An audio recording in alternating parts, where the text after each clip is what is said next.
আসসালামু আলাইকুম। চতুর্ভুজের সবচেয়ে সহজ এবং বেসিক যে প্রশ্নগুলো চাকরি পরীক্ষায় বারবার এসে থাকে, এরকম 30টি প্রশ্ন ব্যাখ্যা, বিশ্লেষণ এবং চিত্র সহ সমাধান করব। বরাবরের মতোই সমাধানে এসআর স্টাডি কেয়ার।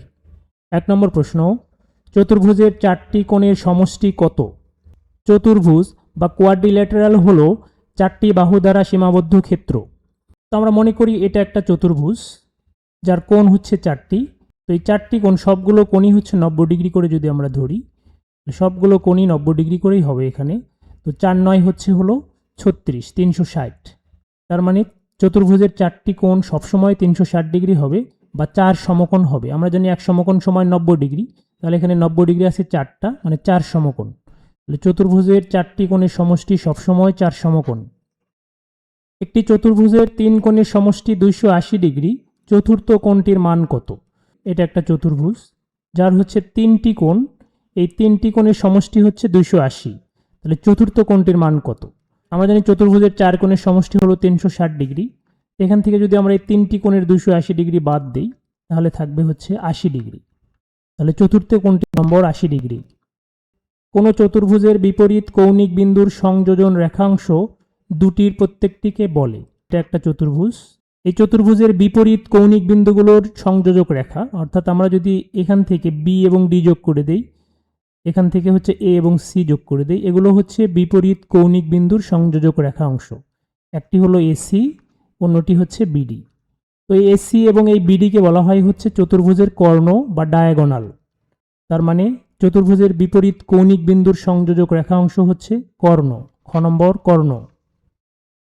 কোনো ক্ষেত্রের সীমানা নির্ধারক বক্ররেখার মোট দৈর্ঘ্যকে বলা হয়। যে কোনো ক্ষেত্রে আমরা যদি চতুর্ভুজই চিন্তা করি, এটা একটা চতুর্ভুজ, এর হচ্ছে সীমানা নির্ধারক বক্ররেখা, অর্থাৎ এর চারদিকের মোট দৈর্ঘ্যকে বলা হবে হচ্ছে পরিসীমা বা পেরিমিটার। তাহলে এখানে অ্যান্সার হবে খ নম্বর পরিসীমা। 10 গজ গুণন 5 গজ সমান কত? এটা যদি একটা চিত্র অঙ্কন করি এরকম করে, তো এটা হচ্ছে দৈর্ঘ্য হচ্ছে 10 গজ এবং প্রস্থ হচ্ছে 5 গজ। তো এটা একটা আয়তক্ষেত্র। এই ক্ষেত্রফল কত হবে? আমরা জানি আয়তক্ষেত্রের ক্ষেত্রফল হচ্ছে দৈর্ঘ্য গুণন প্রস্থ। তাহলে 10 এবং 5 গুণ করলে হবে 5 10 50, এবং এখানে গজ এবং গজ দুইটা আছে, তার মানে গজের উপরে স্কোয়ার হবে, তার মানে বর্গ গজ। 50 বর্গ গজ হবে অ্যান্সার। তো এখানে কতে আছে 50 গজ, এই অপশনটা আমাদেরকে বিভ্রান্ত করবে, যে অনেকে মনে করবেন এটাই অ্যান্সার। কিন্তু আমরা মনে রাখবো ক্ষেত্রফল সবসময় হচ্ছে বর্গ এককে হয়। তো এখানে অ্যান্সার হবে হচ্ছে 50 বর্গ গজ, খ নম্বর। একটি চতুর্ভুজের দৈর্ঘ্য 8 মিটার, প্রস্থ 6 মিটার, চতুর্ভুজের পরিসীমা কত? তো এটা একটা চতুর্ভুজ যদি আমরা চিন্তা করি, যার দৈর্ঘ্য হলো 8, প্রস্থ হচ্ছে 6, এর পরিসীমা কত? তো এই আকৃতি একটি আয়তক্ষেত্র হয়েছে। আমরা আয়তক্ষেত্রের পরিসীমার সূত্র জানি 2 ইন্টু দৈর্ঘ্য যোগ প্রস্থ। এখানে দৈর্ঘ্য হচ্ছে 8, প্রস্থ হচ্ছে 6, 2 ইন্টু 8 6 14, 14 দুগুণে 28। তার মানে পরিসীমা হবে হচ্ছে ঘ নম্বর 28 মিটার। যে চতুর্ভুজের বিপরীত বাহুগুলো পরস্পর সমান ও সমান্তরাল তাকে বলে। তো কোনো চতুর্ভুজের যদি বিপরীত বাহু পরস্পর সমান এবং সমান্তরাল হয়, এটা একটা চতুর্ভুজ। দেখুন, এর বিপরীত বাহুগুলো পরস্পর সমান এবং সমান্তরাল, অর্থাৎ এডি বাহুর বিপরীত বাহু হলো বিসি, এই দুটো পরস্পর সমান এবং সমান্তরাল। আবার এবি বাহুর বিপরীত বাহু হচ্ছে সিডি, এই দুটি বাহু পরস্পর সমান এবং সমান্তরাল। তো এরকম ক্ষেত্রকে বলা হয় হচ্ছে সামান্তরিক বা প্যারালালোগ্রাম। তাহলে এখানে অ্যান্সার হবে হচ্ছে ক নম্বর সামান্তরিক। সামান্তরিকের দুটি সন্নিহিত কোণের একটি 150 ডিগ্রি হলে অপরটি কত?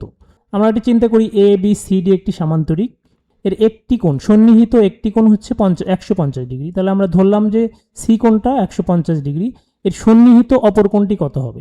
তো আমরা জানি সি কোণের সন্নিহিত কোণ হচ্ছে বি কোণ অথবা ডি কোণ। আমরা বি কোণের মানটাই বের করি। তাহলে সি কোণের সন্নিহিত কোণ বি কোণের মান কত হবে? আমরা সবসময় মনে রাখবো সামান্তরিকের দুটি সন্নিহিত কোণের মান সবসময় 180 ডিগ্রি হবে।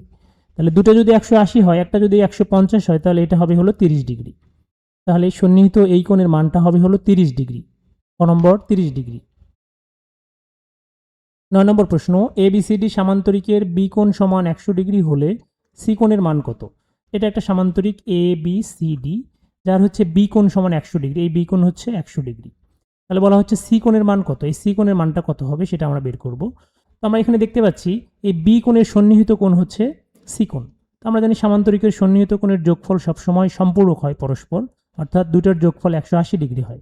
তো এটা যদি 100 ডিগ্রি হয়, এটা হবে হলো 80 ডিগ্রি।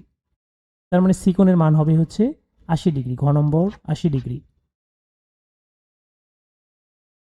একটি সামান্তরিকের বিপরীত দুটি কোণের সমষ্টি হচ্ছে 60 ডিগ্রি হলে অপর একটি কোণের মান কত? যে এ বি সি ডি একটা সামান্তরিক, যার হচ্ছে বিপরীত দুটি কোণের সমষ্টি 60 ডিগ্রি। যেহেতু এই কোণটা ছোট, আমরা এইটা 60 এবং এই দুইটা বিপরীত কোণের সমষ্টি আমরা 60 ধরলাম। তো দুটো সমষ্টি যদি 60 হয়, এক একটা হবে হচ্ছে 30 করে, কারণ আমরা জানি সামান্তরিকের বিপরীত কোণগুলো পরস্পর সমান। তাহলে দুটো 60 হলে একটা 30 হবে। এখন বলছে অপর একটি কোণের মান কত? অপর যে কোনো একটি হতে পারে এ অথবা সি, এই কোণের মানটা কত হবে? যেহেতু আমরা জানি সামান্তরিকের বিপরীত কোণগুলো পরস্পর সমান, তাহলে এই দুটো কোণও পরস্পর সমান হবে। এবং আমরা এটাও জানি চতুর্ভুজের 4 কোণের সমষ্টি হলো 360 ডিগ্রি। তাহলে টোটাল যেহেতু 360, এখান থেকে আমরা 60 বাদ দেব, তাহলে 300 ডিগ্রি হলো। তাহলে 300 ডিগ্রি হবে এ এবং সি কোণ, এবং দুইটা কোণ যেহেতু পরস্পর সমান, তাহলে আমরা 2 দিয়ে ভাগ করব, তার মানে 150 হবে। প্রতিটা কোণ 150 ডিগ্রি করে হবে। এ কোণও 150 ডিগ্রি, সি কোণও 150 ডিগ্রি। তাহলে অপর কোণটির মান হবে 150, খ নম্বর 150। এবিসিডি সামান্তরিকের বিসি ভূমিকে ই পর্যন্ত বাড়ানো হলো বি এ ডি কোণ সমান 100 ডিগ্রি হলে ডিসি ই কোণ সমান কত? তো এটা আমরা চিত্র দিয়ে খুব সহজেই অঙ্কগুলো করতে পারবো। এ বি সি ডি একটা সামান্তরিক, যার বলা হচ্ছে বিসি ভূমিকে ই পর্যন্ত বাড়ানো হলো। তো এই বিসি ভূমিটাকে আমরা ই পর্যন্ত বর্ধিত করলাম। এখন বলা হচ্ছে বি এ ডি কোণ সমান 100 ডিগ্রি। তাহলে বি এ ডি এই কোণটা সমান হচ্ছে 100 ডিগ্রি। এখন বলা হচ্ছে ডিসিই কোণ কত? ডিসিই অর্থাৎ এই কোণটার মান আমাদের বের করতে হবে। তো দেখুন, এটা যেহেতু একটা সামান্তরিক, আমরা জানি সামান্তরিক বিপরীত কোণগুলো পরস্পর সমান। তাহলে এই কোণের বিপরীত কোণ হলো সি কোণ, এই কোণটাও হবে 100 ডিগ্রি। তাহলে এই কোণটা কত হবে? তো টোটাল এটা যেহেতু একটা সরল কোণ, সরল কোণ মানে 180 ডিগ্রি। 180 থেকে যদি আমরা এইটুকু বাদ দিই, এই কোণটা 100 ডিগ্রি বাদ দিই, তাহলে আমরা পাবো হচ্ছে 80 ডিগ্রি। তার মানে ডিসিই কোণ অর্থাৎ এই কোণটার মান হবে হলো 80 ডিগ্রি, নম্বর 80 ডিগ্রি। এসি এবং বিডি সামান্তরিকের দুটি কর্ণ ও বিন্দুতে ছেদ করে, অতএব এটা একটা সামান্তরিক যার হচ্ছে এসি একটা কর্ণ, এসি একটা কর্ণ এবং হচ্ছে বিডি একটা কর্ণ, এবং এটা ও বিন্দুতে ছেদ করে। এখানে কোনটি সঠিক সেটা নির্ণয় করতে হবে। এখানে বলা হচ্ছে অপশন কতে বলা হচ্ছে এ ও সমান এবি। এ ও সমান হচ্ছে এবি, এটা কখনো হতে পারে না। এটা সমান এটা কখনো হতে পারে না। এবং বলা হচ্ছে খতে আছে বিও সমান বিসি, বিও এখানে বিও সমান বিসি, এটাও হতে পারে না। সিতে বলা হচ্ছে সিও সমান ডিসি, সিও সমান ডিসি, এটাও হতে পারে না। ঘতে বলা আছে বিও সমান ডিও, অর্থাৎ বিও সমান হচ্ছে ডিও, অর্থাৎ এটা এবং এটা পরস্পর সমান। আমরা জানি সামান্তরিকের কর্ণগুলো পরস্পর অসমান, কিন্তু কর্ণগুলো পরস্পরকে সমদ্বিখণ্ডিত করে। তার মানে ওবি সমান ওডি বা ডিও এবং ও এ সমান ওসি। তাহলে সঠিক অ্যান্সার হবে ঘ নম্বর। 13 নম্বর প্রশ্ন, সামান্তরিকের বিপরীত কোণের অন্তর্দ্বিখণ্ডক দ্বয়, এটা কি হবে? এটা একটা সামান্তরিক এ বি সি ডি, যার হচ্ছে বিপরীত কোণের অন্তর্দ্বিখণ্ডক দ্বয়, অর্থাৎ এ কোণের বিপরীত কোণ হলো সি কোণ এবং বি কোণের বিপরীত কোণ ডি কোণ। তো এই বিপরীত কোণের অন্তর্দ্বিখণ্ডক, এটাকে যদি আমরা দুই ভাগে ভাগ করি, তাহলে যে কোণগুলো হবে এই কোণগুলো পরস্পর সমান হবে। তাহলে এখানে অ্যান্সার হবে হচ্ছে পরস্পর সমান। কোন ক্ষেত্রগুলোর কর্ণদ্বয় পরস্পরকে সমকোণে সমদ্বিখণ্ডিত করে? তো আমরা মনে রাখবো হচ্ছে এটা হচ্ছে বর্গ, এই বর্গের কর্ণগুলো পরস্পরকে সমকোণে সমদ্বিখণ্ডিত করে। এই কর্ণগুলো পরস্পরকে সমদ্বিখণ্ডিত করবে এবং এখানে হচ্ছে 90 ডিগ্রি কোণ অর্থাৎ সমকোণ উৎপন্ন হবে। এবং আমরা মনে রাখবো বর্গ এবং রম্বস এই দুইটা ক্ষেত্রেই কেবল কর্ণগুলো পরস্পরকে সমকোণে সমদ্বিখণ্ডিত করে। তাহলে এখানে অ্যান্সার হবে হচ্ছে বর্গক্ষেত্র এবং রম্বস, যারা পরস্পরকে সমকোণে সমদ্বিখণ্ডিত করে। আয়তক্ষেত্রে সন্নিহিত বাহুদ্বয় সমান হলে তাকে কি বলে? এর সন্নিহিত বাহু হচ্ছে এই বাহু এবং এই বাহু, এবং এই দুটো বাহু যদি সমান হয়ে যায় তখন ক্ষেত্রটা দাঁড়াবে এরকম, এইরকম, অর্থাৎ এই সন্নিহিত বাহুগুলো সমান।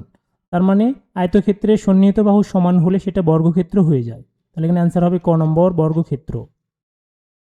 কোন চতুর্ভুজের কর্ণদ্বয় সমান ও পরস্পর সমকোণে সমদ্বিখণ্ডিত করে, এটি কোন ধরনের চতুর্ভুজ হবে?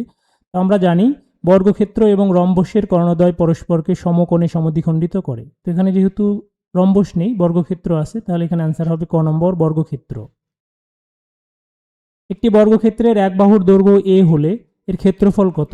এটা একটা বর্গক্ষেত্র, এক বাহুর দৈর্ঘ্য এ মানে সবগুলো বাহুর দৈর্ঘ্যই এ। আমরা জানি বর্গের 4টি বাহুই সমান এবং 4টি কোণও সমান এবং কোণগুলো সমকোণ। এর ক্ষেত্রফল হচ্ছে, আমরা জানি বর্গের ক্ষেত্রফল হচ্ছে বাহু স্কয়ার, বলে এ স্কয়ার হবে, অথবা বাহু গুণন বাহু এ স্কয়ার। গ নম্বর, এ স্কয়ার বর্গমিটার। 4টি সমান বাহু দ্বারা সীমাবদ্ধ একটি ক্ষেত্র যার একটি কোনো সমকোণ নয়, এরূপ চিত্রকে বলা হয়। 4টা বাহু সমান হবে এবং একটি কোনো সমকোণ হবে না, এরকম বাহুকে বলা হয় হচ্ছে রম্বস। এটা একটা রম্বস, তার মানে আমরা মনে রাখবো 4টা বাহুই সমান। এই ক্ষেত্রটির 4টা বাহু যদি আমরা এ চিন্তা করি এবং কোণগুলো সমকোণ নয়, তাদেরকে বলা হয় হচ্ছে রম্বস। গ নম্বর, রম্বস। যে সামান্তরিকের সকল বাহু সমান কিন্তু কোণগুলো সমান নয় তাকে রম্বস বলে। অর্থাৎ যে সামান্তরিকের সবগুলো বাহু সমান কিন্তু কোণগুলো হচ্ছে সমান নয়, কোণগুলো অসমান, এখানে কোণগুলো সমান নয়, অসমান, এ ধরনের ক্ষেত্রকে বলা হয় রম্বস। ক নম্বর, রম্বস। কোনো সামান্তরিকের 4টি বাহু পরস্পর সমান কিন্তু কর্ণদ্বয় পরস্পর অসমান, তাকে কি বলা হয়? তো এটা একটা সামান্তরিক যার 4টা বাহুই পরস্পর সমান। সবগুলো বাহু যদি আমরা এই চিন্তা করি, 4টা বাহু সমান কিন্তু কিন্তু কর্ণগুলো পরস্পর অসমান। তো কর্ণ হচ্ছে এইটা একটা, এইটা একটা। দেখুন এই কর্ণগুলো কিন্তু ছোট, এটা ছোট এটা বড়, অর্থাৎ পরস্পর অসমান। তো এই ধরনের ক্ষেত্রকে বলা হয় হচ্ছে রম্বস। আমরা মনে রাখবো রম্বসের কর্ণগুলো পরস্পর সমান নয় কিন্তু বাহুগুলো 4টা বাহুই সমান। তাহলে এখানে অ্যান্সার হবে গ নম্বর, রম্বস। এবিসিডি রম্বসের এ কোণ 60 ডিগ্রি হলে ডি কোণের মান কত? তো এবিসিডি, এটা হলো এবিসিডি রম্বস, যার বলা হচ্ছে এ কোণ 60 ডিগ্রি। এই কোণটা যদি 60 ডিগ্রি হয় তাহলে ডি কোণের মান কত? এই কোণের মান কত? তো আমরা মনে রাখবো রম্বসের সন্নিহিত কোণগুলোর যোগফল হচ্ছে 180 ডিগ্রি। তাহলে এই কোণের সন্নিহিত কোণ ডি কোণ, তাহলে এটা হবে, এই দুটোর যোগফল 180 হবে। এটা যদি 60 হয় এটা হবে 120। তার মানে ডি কোণের মান হবে 120 ডিগ্রি। গ নম্বর। কোন ক্ষেত্রটি সামান্তরিক নয়? আমরা জানি সামান্তরিক হচ্ছে যে ক্ষেত্রের বিপরীত বাহুদ্বয় সমান এবং সমান্তরাল, তাদেরকে বলা হয় সামান্তরিক। তো রম্বস একটি সামান্তরিক, বর্গক্ষেত্রও একটি সামান্তরিক, আয়তক্ষেত্রও সামান্তরিক, কিন্তু ট্রাপিজিয়াম সামান্তরিক নয়। কারণ ট্রাপিজিয়ামটা হচ্ছে এরকম, তো এর বিপরীত বাহুগুলো পরস্পর সমান এবং সমান্তরাল নয়। এই বাহু সমান্তরাল কিন্তু সমান নয়, এবং এই দুটো বাহু পরস্পর তির্যক বাহু। তার মানে সামান্তরিক নয় হবে হচ্ছে ট্রাপিজিয়াম। ট্রাপিজিয়ামের ক্ষেত্রফল নির্ণয়ের সূত্র কোনটি? তো এটা হচ্ছে একটা ট্রাপিজিয়াম। তো এর ক্ষেত্রফল নির্ণয়ের সূত্র হচ্ছে, তো আমরা যদি এখানে একটা লম্ব অঙ্কন করি, এখানে একটা লম্ব অঙ্কন করি, এটা হবে হলো এইচ। এই বাহুটা যদি এ ধরি, এই বাহুটা যদি বি ধরি, তো ট্রাপিজিয়ামের ক্ষেত্রফলের সূত্র হচ্ছে হাফ ইন্টু এ প্লাস বি ইন্টু এইচ। এ হচ্ছে প্রথম বাহুটা, বি হচ্ছে দ্বিতীয় বাহুটা, ভূমিটা, এবং এইচটা হচ্ছে উচ্চতা। এভাবে আমরা বলতে পারি ট্রাপিজিয়ামের ক্ষেত্রফল হচ্ছে হাফ ইন্টু সমান্তরাল দুটি বাহুর যোগফল গুণন হচ্ছে উচ্চতা। তাহলে অ্যান্সার হবে ক নম্বর, হাফ ইন্টু এ প্লাস বি ইন্টু এইচ। কোন ক্ষেত্রটি সামান্তরিক ক্ষেত্র নয়? আয়তক্ষেত্র একটি সামান্তরিক, ট্রাপিজিয়ামটা সামান্তরিক নয়, এটাই হচ্ছে সঠিক অ্যান্সার। ট্রাপিজিয়াম, রম্বস সামান্তরিক, বর্গক্ষেত্রও সামান্তরিক, তাহলে সামান্তরিক নয় হচ্ছে ট্রাপিজিয়াম। যে চতুর্ভুজের দুটি বাহু সমান্তরাল এবং অপর দুটি বাহু তির্যক তাকে ট্রাপিজিয়াম বলা হয়। এখানে দুটো বাহু সমান্তরাল, এই বাহু এবং এই বাহু পরস্পর সমান্তরাল, কিন্তু এই বাহুগুলো পরস্পর তির্যক, তাহলে এটা একটা ট্রাপিজিয়াম। খ নম্বর, ট্রাপিজিয়াম। একটি বর্গের এক বাহু 5 ইঞ্চি হলে বর্গটির পরিসীমা কত? তো এটা একটা বর্গক্ষেত্র, আমরা জানি বর্গের 4টে বাহু সমান। তো একটা বাহু যদি 5 ইঞ্চি হয়, 4টি বাহুই 5 ইঞ্চি হবে। তো বলা হচ্ছে এর পরিসীমা কত? বর্গের পরিসীমা হচ্ছে 4a, অর্থাৎ এই 4টা বাহু যোগ করলে যা হবে সেটাই হচ্ছে বর্গের পরিসীমা। তাহলে 4a মানে হচ্ছে 4 গুণন এর মান হচ্ছে 5, আমরা 4 5 20, তাহলে অ্যান্সার হবে হচ্ছে 20। সামান্তরিকের কর্ণদ্বয় পরস্পর সমান হলে সামান্তরিকটি হবে। তো এখানে আয়তক্ষেত্রের কর্ণগুলো পরস্পর সমান, তো এটা হতে পারে ক নম্বর। খতে আছে রম্বস, আমরা জানি রম্বসের কর্ণদ্বয় পরস্পর সমান নয়, ট্রাপিজিয়ামের কর্ণও সমান নয়, বর্গক্ষেত্রের সমান। তবে আমরা এখানে মনে রাখবো সামান্তরিকের কর্ণদ্বয় পরস্পর যদি সমান হয়ে যায় তখন সেটা আয়তক্ষেত্র হয়ে যায়। ক নম্বর, আয়তক্ষেত্র। বৃত্তস্থ সামান্তরিক একটি, আমরা যদি একটা বৃত্তের ভিতরে যদি আমরা একটা সামান্তরিক অঙ্কন করি, এটা আয়ত হয়ে যাবে। আমরা মনে রাখবো বৃত্তের ভিতরে যদি একটা সামান্তরিক আমরা অঙ্কন করি তাহলে এটা এরকম হয়ে যাবে, এটা একটা আয়তক্ষেত্র হবে। তাহলে এখানে অ্যান্সার হবে বৃত্তস্থ সামান্তরিক একটি আয়তক্ষেত্র। ঘ নম্বর, আয়তক্ষেত্র। কোনো সামান্তরিকের ক্ষেত্রফল নির্ণয়ের সূত্র।